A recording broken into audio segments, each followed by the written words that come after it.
Ken Trahan with Lenny Vangilder. It's our First NBC Bank weekend preview, brought to you by First NBC Bank with 31 locations throughout the greater New Orleans area and beyond. That's First NBC Bank, proud sponsor of SportsNola.com. Tulane hits the road, Florida Atlantic, 4 o'clock game. They're an underdog, and it's been an unusual week for FAU, and you just don't see these kind of things happen very often, Lenny. And, of course, Nick Montana likely to play as well. Yeah, Montana's coming back, and they're going to a situation, like you say, it's a program seemingly in a bit of disarray right now, and you don't know when you get these situations where there's suddenly an upheaval and coaches are let go in the middle of the week like this. We've seen these things happen before, maybe not in these circumstances, but we've seen these things happen before, and you never know how teams are going to play. Are they going to be a product of this disarray and just come out and play very poorly, or are they going to rally around the situation and play very well? That's what you don't know.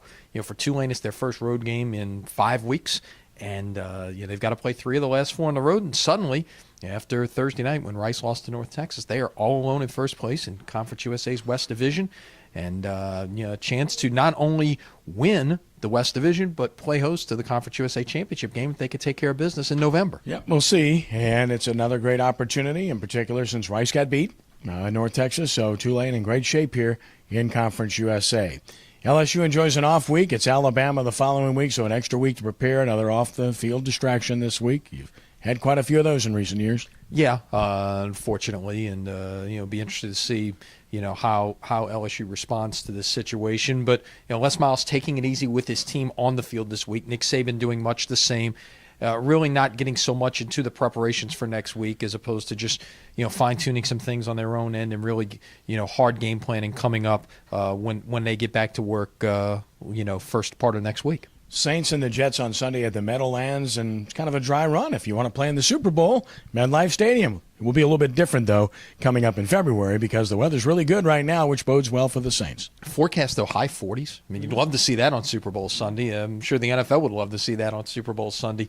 It's interesting. 2009, the Saints played in Miami in the regular season.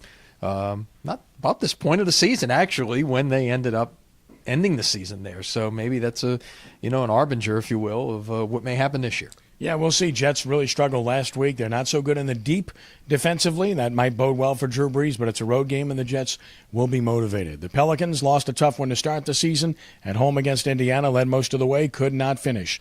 At Orlando Friday night, back-to-back games, and they go to Charlotte on Saturday night against 2 of the lower-rung teams in the East. This is an opportunity even on the road. Actually, the Charlotte game back here in the arena. That's right. On That's Saturday here. Yeah. night. Yeah, but that'll be interesting because you got the Charlotte Bobcats, who are going to be the Hornets next year, and you've got the former New Orleans Hornets, who are now the Pelicans. With what are you trying to say? With a mascot that can they bring Hugo back? I don't know. So, but I can't believe how much national attention that's gotten, for good or for bad. It's a mascot, really. That's the one thing I will say is this: mascots are geared towards kids, and that might be a little bit frightening for kids to look at. I'll stop it in there. Yeah, bring back the famous chicken. I mean, obviously that's what he was modeled after anyway.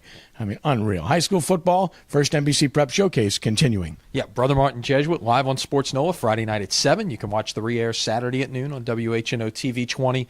And based on everything we've seen out of District 9 5A this year, this figures to be a really good one. And if you're Jesuit, I'm sure you want to see something other than the situation with a tie game and Brother Martin driving down the field for a possible game-winning field goal. Well, they've seen enough of those situations to last a lifetime. Of course, Ken Trahan's original Prep Football Report, 6 to midnight, WGSO 990 AM, in conjunction with SportsNola.com, where you can watch it live, too, and you can follow our scoreboard, second to none, all night long. Check it out. It's good to see the story back on the field after this strange week with what happened with South Lafourche and Destrehan. Absolutely. Yeah, and again, we've seen, there are always things you say, man, you've never seen anything like that before. Just look at the things on the field we've seen in the last week. We've seen, World Series games that ended with a walk-off obstruction call and a walk-off pickoff. We saw an NFL game on Thursday night end with a walk-off safety.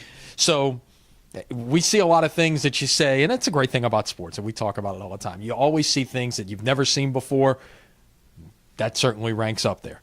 Lenny, as always, thanks for the visit. Have a great weekend. We'll see you Monday, hopefully talking about some wins. That's our First NBC Bank weekend preview, brought to you by First NBC Bank with 31 locations throughout the greater New Orleans area and beyond.